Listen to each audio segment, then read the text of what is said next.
Good. So we've talked about elements and their symbols because in chemistry we present elements with their symbols.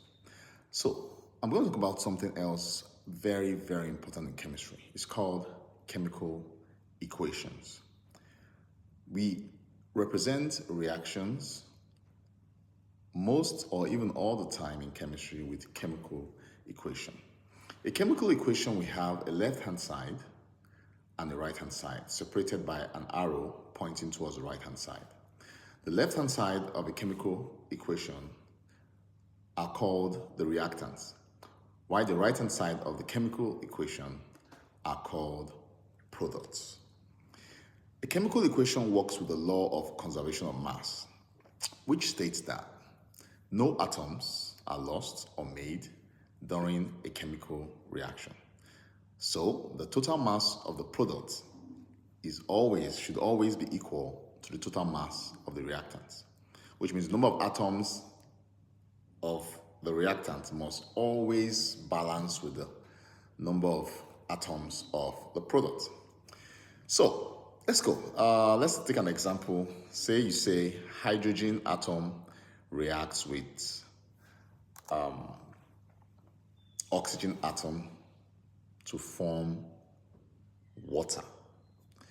You're going to write that equation with symbols first. Symbol of hydrogen reacting with symbol of oxygen to give you the formula of the compound water. Having done that, you need to balance the equation by looking at how many atoms of hydrogen reacted with how many atoms of oxygen to give you the number of atoms of water produced. And then when you do that, you have to start balancing the equation by adding numbers at the back, whole numbers at the back. You don't add numbers at the front.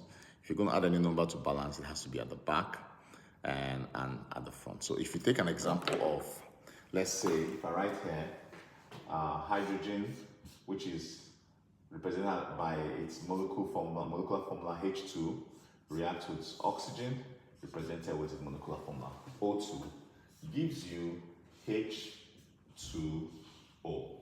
In this case, if you look at this equation, it's not balanced because here, at the left-hand side, you have two atoms of hydrogen reacting with two atoms of oxygen to give you just one atom of water. So to balance the equation, I'll have to add certain numbers at the back of either hydrogen or oxygen, or at the back of the water. So what I'm going to do here is I look at this, I write it out here. H at the left is 2, O at the right, at the left is also 2, whereas at the right hand side, H is 2. H is balanced, but O is not balanced, O is 1. So to balance the equation, I have to add 2 at the back. I cannot add 2 at the front here.